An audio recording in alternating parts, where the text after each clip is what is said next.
depois do jantar de Natal. Percebi que meu cartão havia sido cobrado por todos os presentes. Papai disse: fizemos uma votação. Vocês não têm filhos, então deveriam pagar pelos que têm.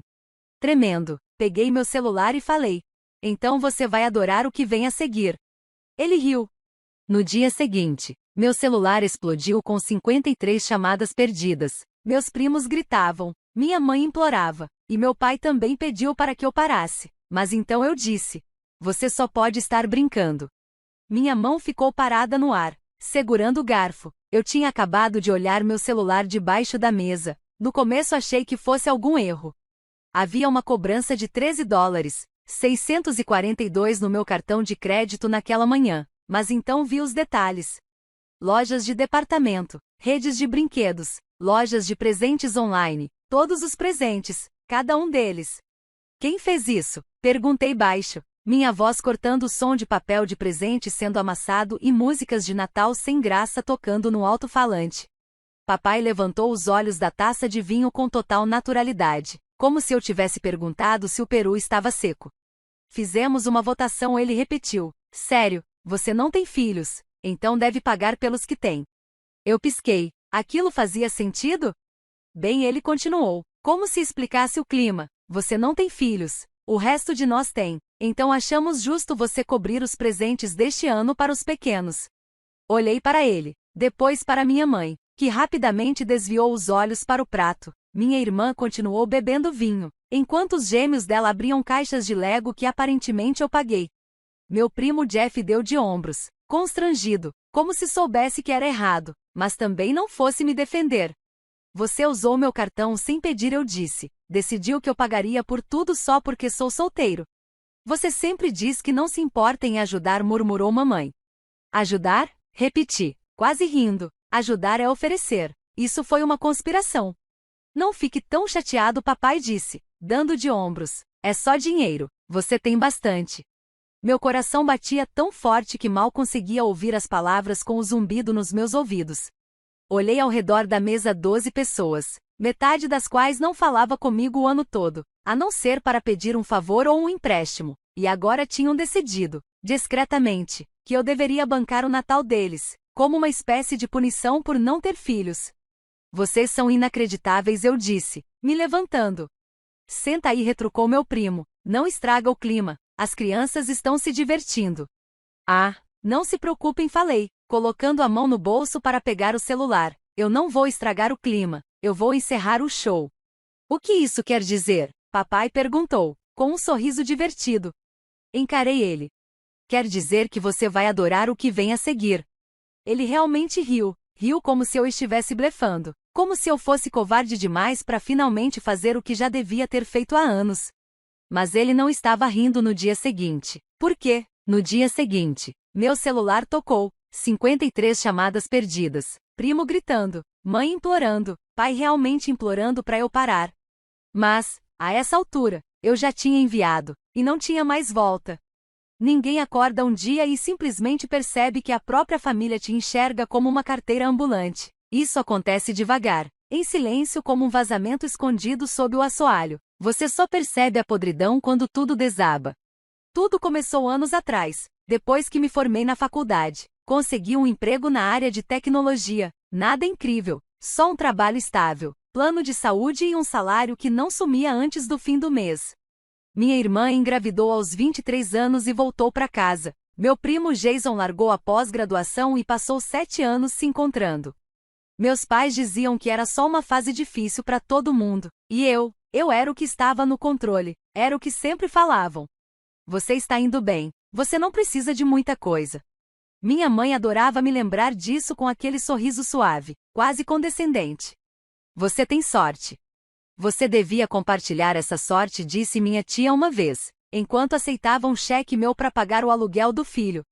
No começo, era pouca coisa, material escolar para as crianças, dinheiro para gasolina de alguém indo a uma entrevista de emprego, uma vaquinha para presente de aniversário da qual eu nem sabia. Mas depois virou rotina.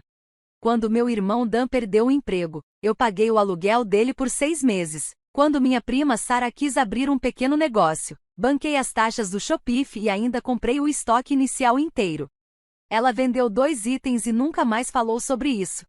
Quando o tio Greg teve um problema de saúde e não tinha seguro, adivinha quem pagou a conta? Pois é. Eu não reclamei, pelo menos, não no início. Fiquei me dizendo, é isso que famílias fazem. Mas sabe qual é a verdade? Famílias não te entregam a faca e agradecem por você sangrar.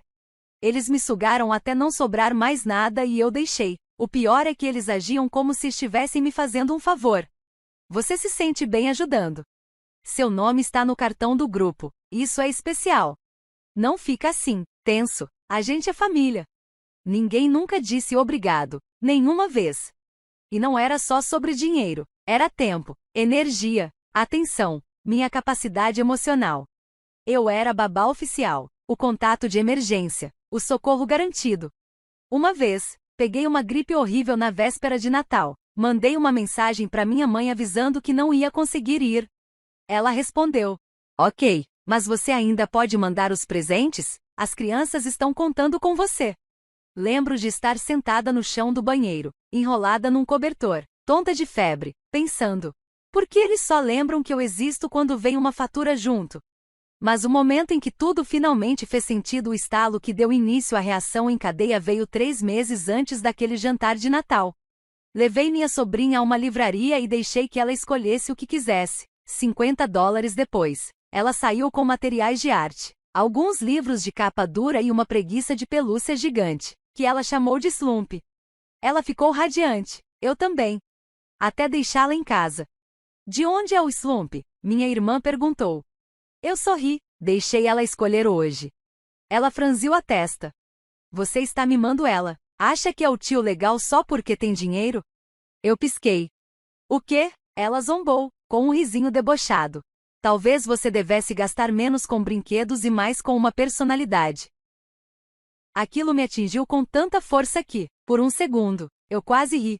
Eu tinha acabado de passar o fim de semana com o filho dela. Tempo que eu poderia ter usado para descansar, sair, viver. Em vez de um simples obrigado, recebi sarcasmo. Como se ser prestativo me tornasse ridículo. Foi aí que a máscara caiu, não a dela, a minha. Foi quando eu os vi como realmente eram. Tomadores, disfarçados de família. Especialistas em culpa. Nunca me respeitaram, mal gostavam de mim. Eu não era parte da família, eu era um caixa eletrônico com pernas. E então chegou dezembro. Os planos de Natal começaram a pipocar no grupo da família lá por meados de novembro. Claro, esperavam que eu fosse o anfitrião mais uma vez, o Papai Noel do cartão de crédito. Mas dessa vez, eu estava decidido a dizer não. De verdade.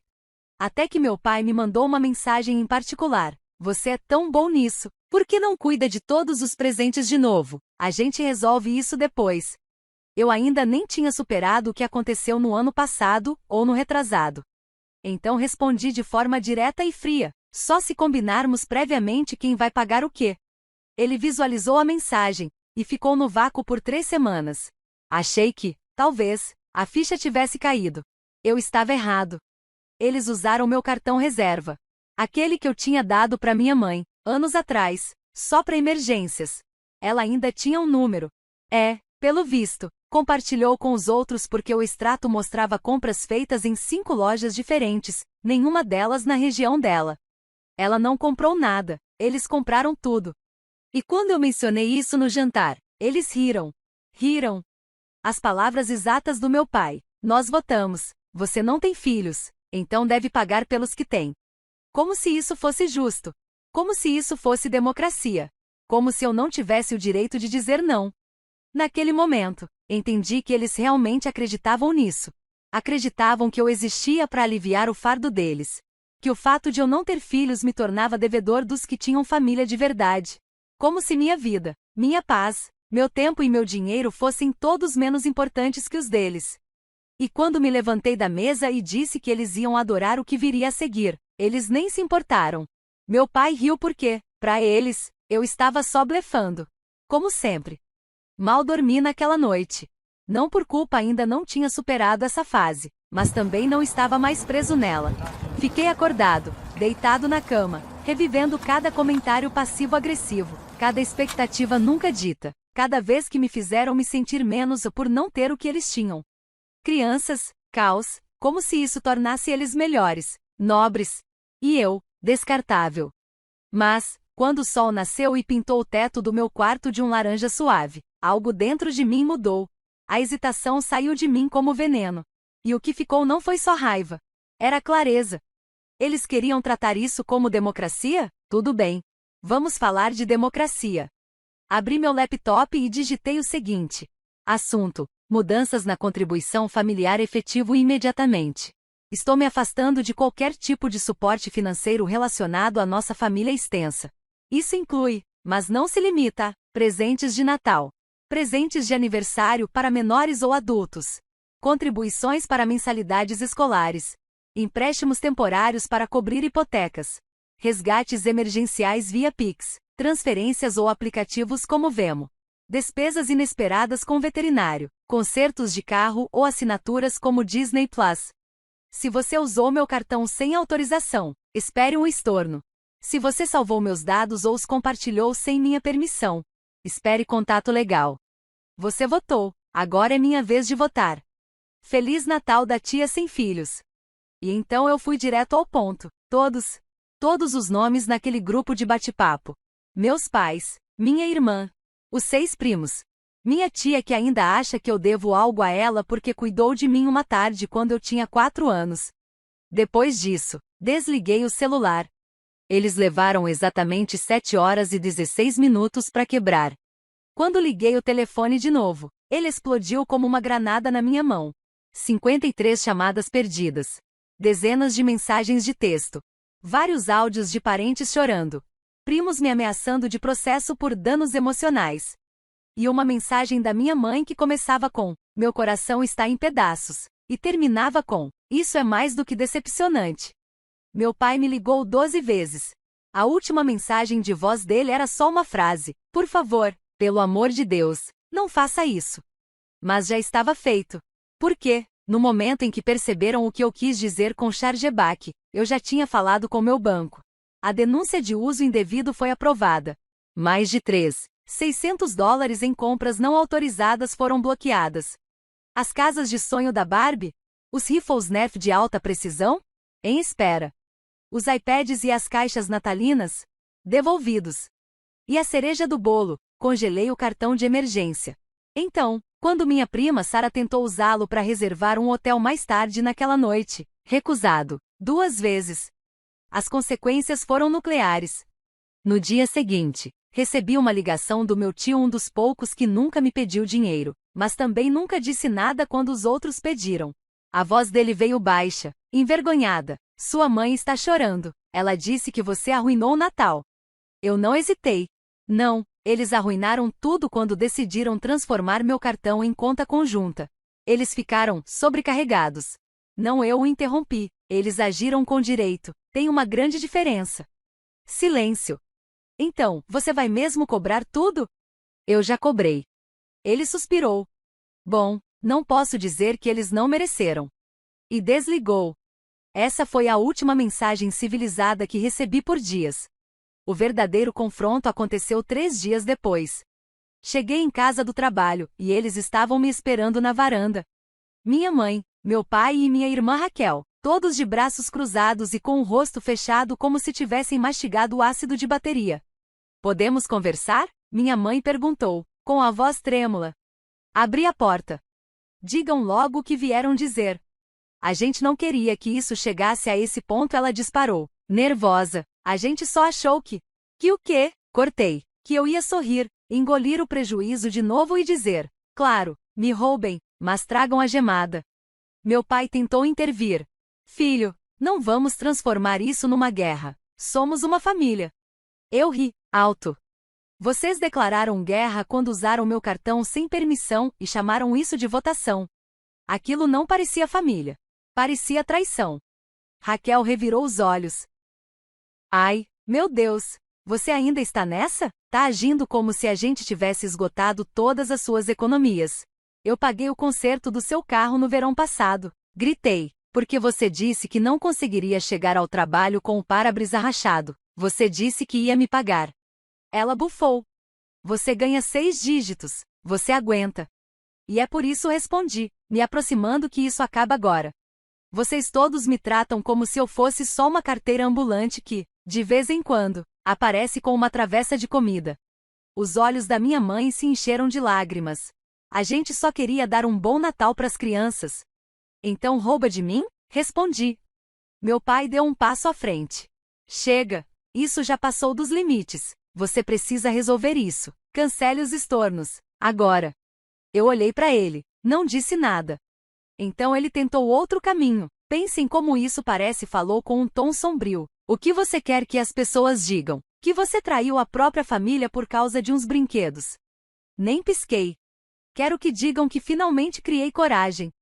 E então eu disse a única frase que fez minha mãe perder o ar. Raquel gritar e meu pai empalidecer completamente. Eu terminei com todos vocês. Já bloqueei todos os seus números. A partir deste fim de semana, tô me mudando para outro estado, sozinha. O silêncio foi glorioso. Abri a porta da frente. Agora saiam da minha varanda. As primeiras 48 horas depois do confronto foram de um silêncio absoluto. Honestamente, foi lindo. Sem ligações, sem mensagens passivo-agressivas, sem bombas de culpa disfarçadas de conversa de família. Pela primeira vez em anos, eu respirei, de verdade. Sentei no chão com uma xícara de café, ouvindo uma playlist aleatória do Spotify e sentindo, pela primeira vez, que não estava carregando o peso de ninguém. Ninguém esperando que eu pagasse uma conta. Ninguém precisando que eu salvasse o dia. Paz.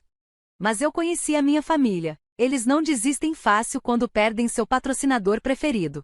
No terceiro dia, começaram a engatinhar de volta. E claro, no único idioma que conhecem, manipulação. Talvez a gente devesse conversar como adultos. Sua mãe tá doente de estresse. Tá feliz agora? As crianças estão perguntando por que o tio fantasma não liga mais. Vi as mensagens. Não respondi. Porque eu sabia que eles não sentiam minha falta. Sentiam falta do que eu proporcionava. Mas então algo inesperado aconteceu. Uma mensagem do meu primo, Jason. Eu estraguei tudo. Podemos conversar? Não respondi. 1 hora depois, ele estava na porta da minha casa. E parecia diferente. Não o Jason sonolento, de moletom e sarcasmo pronto. Estava limpo, cabelo arrumado, blazer, até um relógio no pulso. Parecia que estava encenando o papel de irmão funcional. Me matriculei em uns cursos online e ele disse: Marketing, tô começando a trabalhar com um amigo para tentar algo novo. Sério? Fiquei em silêncio. Sempre tive inveja de você, ele disse, depois de uma pausa. Foi por isso que reagi assim. Você tinha sua vida, sem caos, sem filhos, sem aquele barulho eterno, e eu odiava isso. Inclinei a cabeça. Você tá aqui por dinheiro? Não respondeu rápido. Vim dizer que não sou mais sua sombra. Por um segundo, eu acreditei. De verdade. Ele foi embora. 30 minutos depois, recebi um alerta do banco. Alguém estava tentando redefinir o acesso à minha conta online. Adivinha quem? Jason. Ele não tinha mudado. Tava atuando. Não veio se desculpar. Veio ver se eu ainda caía nas lágrimas dele. Bloqueei tudo. Mudei todas as senhas. Congelei o cartão reserva. Alertei o banco de novo. Essa foi a última vez que alguém da minha família tentou se aproximar de mim. E foi aí que veio a liberdade. Encerrei meu contrato de aluguel. Aceitei um novo emprego em outro estado, com salário melhor, apartamento novo, e nenhum parente num raio de 640 quilômetros. Mas o melhor nem foi o trabalho, nem o recomeço. Foi a mensagem da Kelly, esposa do Jason. Eu vi o que ele fez. Tô entrando com o pedido de divórcio. E obrigada, você foi a única pessoa que realmente me ajudou. Isso me atingiu mais forte do que eu esperava. O tempo todo. Ela sabia o que estava acontecendo, mas ficou em silêncio até agora. De repente, percebi, talvez minha decisão não fosse só por mim. Talvez o fato de eu ter me escolhido tenha dado coragem para outra pessoa fazer o mesmo. Antes de sair da cidade, deixei uma última mensagem no grupo da família. Renomeei o chat. Este banco foi encerrado definitivamente. Em vez disso, tente amar. Em seguida, cliquei em sair do grupo. Enquanto dirigia para longe, o carro lotado até o teto com caixas, música alta pelas janelas. Eu sorri. Eu estava sozinho. Mas, pela primeira vez, isso não parecia um castigo. Era liberdade. Engraçado como o mundo fica silencioso quando você exclui as pessoas que nunca se deram ao trabalho de ouvir o que você tinha a dizer.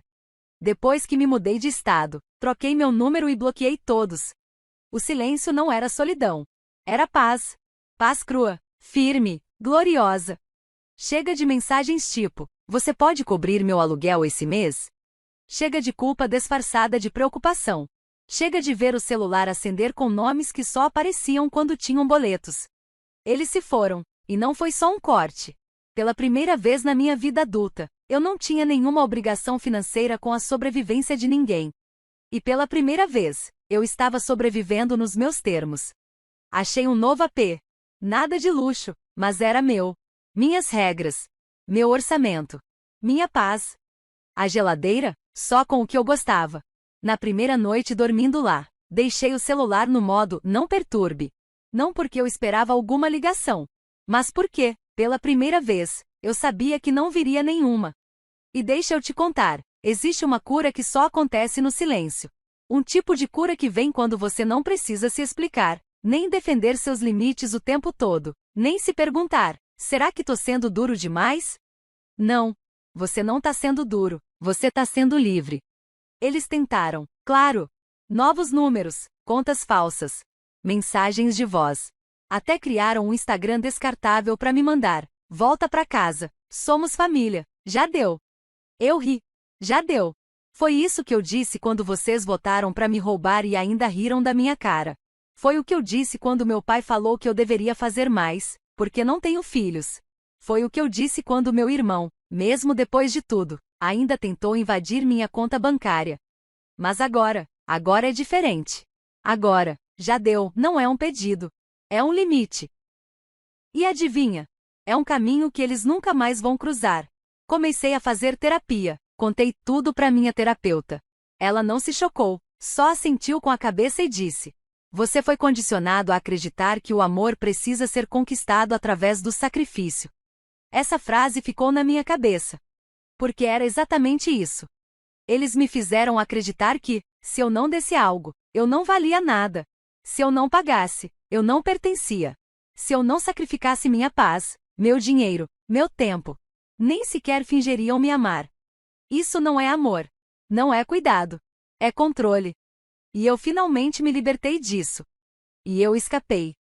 As pessoas me perguntam hoje: você se arrepende de ter cortado relações com eles? Não, nem por um segundo. O que eu lamento é não ter feito isso antes.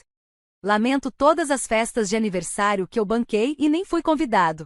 Lamento cada vez que cancelei meus próprios planos para atravessar a cidade porque a conta de luz de alguém estava atrasada. Lamento ter sido aquela que lembrava o aniversário de todos os filhos dos primos, enquanto eles esqueciam o meu, ano após ano. Lamento ter deixado que me convencessem de que eu era egoísta. Mas hoje eu não tremo nem por um instante quando penso neles. Eles fizeram a escolha deles no dia em que decidiram que eu era útil, não amada. Eles votaram. Agora eu votei também. Resultado unânime, cortei. Mas aqui está a reviravolta que eles nunca imaginaram. Estou melhor agora do que nunca estive enquanto era prisioneira emocional e financeira deles. Fui promovida. Comecei a viajar. Estou namorando alguém que não me pede nada além de verdade e carinho. Redescobri hobbies que abandonei anos atrás tentando ganhar aprovação.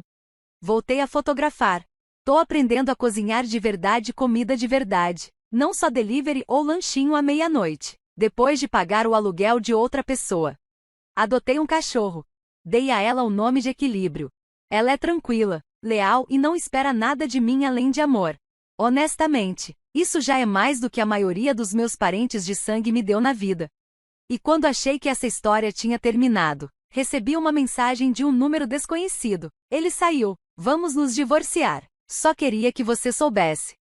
Era a Kelly, agora ex-mulher do Jason. Ela finalmente o deixou. Pelo visto, a pequena transformação do meu irmão tinha prazo de validade. Mais tarde, ela me contou, ele entrou numa espiral, perdeu o emprego, afundou na bebida, queimou o que restava das economias. E ainda assim, mesmo depois de tudo, tentou usar minhas informações bancárias antigas. Você foi a única que viu tudo claramente. Ela disse: eu não acreditei em você antes, agora acredito. E foi aí que me caiu a ficha de verdade. Não se tratava só de cortar laços. Era sobre recusar continuar sustentando a ilusão deles. Às vezes, quando você vai embora, você não salva só a si mesmo. Você acende o caminho para que outra pessoa veja a verdade também. Eu não perdi uma família. Eu me livrei de uma armadilha. Então, quando alguém me pergunta, o que aconteceu com sua família? Eu sorrio e digo, eu costumava ser quem pagava pelo Natal, agora sou quem se salvou dele.